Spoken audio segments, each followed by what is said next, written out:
વડોદરા શહેરની વચ્ચેથી પસાર થતી વિશ્વામિત્રી નદીના કિનારા પાસેથી બે મહાકાય મગરના મૃતદેહ મળી આવ્યા છે। આશ્ચર્ય પમાડે તેવી વાત એ છે કે શહેરમાં છેલ્લા 2 મહિનામાં 6 મગરોના મોત થયા છે। અચાનક આ રીતે મગરના થઈ રહેલા મોતને કારણે અનેક કુશંકા થઈ રહી છે। નિષ્ણાંતોએ મગરના મોતને કારણે અંગે ચોંકાવનારું તારણ કાઢ્યું છે। એક દિવસમાં 2 મગરના મળ્યા મૃતદેહ વડોદરાની વિશ્વામિત્રી નદીમાં વસવાટ કરતા મગરો પર કોઈ પ્રકારનું જોખમ ઊભું થયું છે કે કેમ તે પણ એક તપાસનો વિષય છે। તે દરમિયાન મગર રેસ્ક્યુ કરાતા જીવદયા પ્રેમી સંગઠન વાઇલ્ડલાઇફ રેસ્ક્યુ ટ્રસ્ટના અરવિંદ પવારે જણાવ્યું કે અમને મળેલા કોલના આધારે આજે સવારે તપાસ કરી ત્યારે શહેરના કીર્તિ મંદિર પાસેથી પસાર થતી વિશ્વામિત્રી નદીના કિનારા પર લગભગ 8 ફૂટના મગરનો મૃતદેહ મળી આવ્યો હતો। ફાયર બ્રિગેડ અને ફોરેસ્ટ ડિપાર્ટમેન્ટની ટીમ સાથે આ મગરને કાઢવાની કામગીરી ચાલી રહી હતી ત્યારે જ આજ વિસ્તારમાં આરાધના ટોકીઝથી ખાસવાડી સ્મશાનની વચ્ચે પસાર થતી વિશ્વામિત્રી નદીના કિનારે પણ એક મગર પડેલો હોવાનો કોલ મળ્યો હતો। ત્યાં જઈને જોતા લગભગ 10 ફૂટનો મહાકાય મગર મૃત હાલતમાં પડેલો જોવા મળ્યો હતો। મગરોના મોતનું રહસ્ય અકબંધ। અરવિંદ પવારનો દાવો છે કે 2 મહિનામાં 6 મગરોના મોત થયા છે। તેની પાછળનું ચોક્કસ કારણ જો જાણવા નથી મળ્યું પણ શક્ય એ છે કે ચોમાસામાં આવેલા પૂરના કારણે મગરો માટેના બાસ્કિંગ પોઈન્ટ ધોવાઈ ગયા હોય। બાસ્કિંગ પોઈન્ટ એટલે એવી જગ્યા જ્યાં મગરો તાપમાં કલાકો સુધી પડ્યા રહેતા હોય છે। આખી રાત પાણીમાં રહેતા મગરોને શરીરના તાપમાનને જાળવી રાખવા માટે સવારનો તડકો ખાવાની જગ્યા મળી રહેતી નથી અને શરીર વધારે પડતું ઠંડુ પડવાથી તેમજ તડકાના અભાવે મગરોના મોત થયા છે કે કેમ તે એક તપાસનો વિષય છે। તેમણે જણાવ્યું હતું કે મગરોના પોસ્ટમોર્ટમ બાદ જંગલ વિભાગે અને તંત્રએ તેના મોત પાછળનું કારણ જણાવવું જોઈએ। વિશ્વામિત્રીના થનારી કામગીરીથી મગરોની મુશ્કેલીઓ વધશે।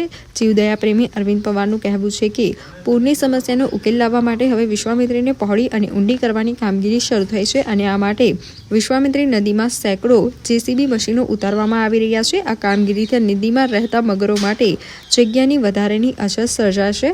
ખોદકામથી તેમના રહેણાંક વિસ્તારો અને ઇકોસિસ્ટમ પર અવળી અસર પડશે। આમ નજીકના ભવિષ્યમાં મગરો પરથી મુશ્કેલી વધી શકે છે। એક મૃતદેહની આસપાસ સંખ્યાબંધ જીવતા મગરો ફરી રહ્યા હતા। રેસ્ક્યુ ટીમને કીર્તિ મંદિરની પાછળ વિશ્વામિત્રી નદી પાસે મગર પડેલો હોવાનો કોલ તો બુધવારે સાંજે મળ્યો હતો પરંતુ તે વખતે આ મગરના મૃતદેહની આસપાસ બીજા જીવતા મગરો ફરી રહ્યા હતા અને તેના કારણે મગરના મૃતદેહને બહાર કાઢવાની કામગીરી બુધવારે રાતની જગ્યાએ આજે સવારે કરવામાં આવી હતી।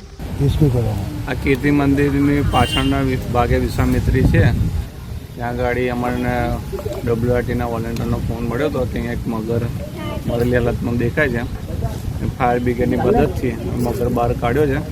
હવે મગર અમે ઓફિસે લઈ જઈશું અને જે આગળનું પ્રોસિજર છે તેમાં સાહેબ કહેશે પ્રમાણે આગળ ચાલશે। એટલે કુલ ટોટલ 2 મહિનામાં કેટલા મગરો મર્યા છે? 2 મહિનામાં ચોથો મગર છે। એનું કારણ શું મગર મરવાના? હવે એ તો વચ્ચે એક પેલો મગર હતો એનો તો ટેટ ફાઇટમાં ખબર પડતી હતી કે એમાં તો ઈજા થયેલી હતી। હવે આમાં તો પીએમ કરે છે ત્યાર પછી ખબર પડશે। એવું લાગે ફ્લડ આવ્યો એટલે કંઈ એમને બેસવા માટે તાપ ખાવા માટે જગ્યા ના હોય ના તો ના એવું તો ખ્યાલ નહીં આવતો પણ કે મોટા મગરોમાં કેવું હોય છે કે બધા જગ્યા પર જતા ટેટ ફાઇટ હોય એનો ચેન્જ થઈ ગયેલું હોય એની જગ્યા તો એના કારણે આવી રીતે કંઈક ફાઇટ થઈ હોય કે ગમે તે જગ્યા પર બહાર નીકળી આવે છે। આજે સવારે જ્યારે અમે અહીં આવ્યા સવારમાં તો અમે જોયું કે વિશ્વામિત્રીની અંદર મગર ઊંધો પડેલો છે મરીને। તો અમે તરત જ રેસ્ક્યુ ટીમને બોલાવ્યા છે। તો એ આવીને એમને જ્યારે સર્વે કર્યું તો ખબર પડી છે, અમને જાણ એવી મળી છે કે 2 મહિનાની અંદર કંઈક 4-5 મગરો મરી ગયા છે। હવે શેના કારણે મરી ગયા છે તે તંત્ર જાણ કરે, તપાસ કરે એની કે શેના કારણે મરી રહ્યા છે કે અંદર પાણીની અંદર કોઈ જાતનો ભેળસેળ થયું છે, મળાવટ થઈ છે એના કારણે જાનવરો મરી રહ્યા છે કે શું છે એ તંત્ર આગળ તપાસ કરે। ગઈકાલે સાંજના એક કીર્તિસ્તંભ જે છે કીર્તિ મંદિર એની પાસે વિશ્વામિત્રીની અંદરનો અમને કોલ હતો। ત્યાં આશરે રાતના ટાઈમે અમે જ્યારે જોયું હતું તો 8.5 ફૂટ જેવો અમને મગર લાગ્યો। એ મગરને રેસ્ક્યુ કરવા માટે આજુબાજુ બહુ બધા મગરો હતા એટલે અમે લોકો રાત્રે રેસ્ક્યુ નહીં કર્યું। હમણાં એનું રેસ્ક્યુ કર્યું ફાયર બ્રિગેડને બોલાવીને અને રિસન્ટ જ્યારે અમે એને બહાર કાઢવાની પ્રક્રિયા ચાલુ હતી એ જ સમયે મને કોલ આવ્યો કે જે આરાધના ટોકીઝથી ખાસવાડી સ્મશાન તરફ જે જવાનો રસ્તો છે ત્યાંનો જે પટ્ટો છે વિશ્વામિત્રીનો ત્યાં ગાડી એક મગર આશરે 10 થી 12 ફૂટનો છે મૃત અવસ્થામાં પડેલો છે। સર એ તો તમને ખબર છે, જનતાને ખબર પડી ગઈ છે કે તંત્રની કેવી બેદરકારી છે। આ વખતે ફ્લડ આવ્યું એ બી તંત્રના પાપે જ આવ્યું છે। આજુબાજુના લોકોના ઘર વહી ગયા છે જાનવરોને બેસવાના જે પ્લેટફોર્મ હતા, જેને બાસ્કિંગ પોઈન્ટ કહેવાય છે, એ બી વહી ગયું. એ લોકો આ ઠંડીની સિઝનમાં એમને સૂર્યપ્રકાશ બહુ જરૂરી હોય છે, પણ એમને સૂર્યપ્રકાશ નહીં મળી રહ્યો. એના લીધે બી એની મૃત્યુ થઈ શકે છે.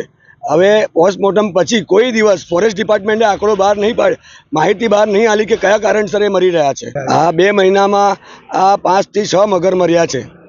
એશિયામાં બીજા નંબરનો આપણો વડોદરાનો નંબર આવે છે, જેમાં શહેરની વચ્ચેથી જે નદી વહે છે એ નદીની અંદર આ મગર વસવાટ કરે છે, એ બી માનવની સાથે.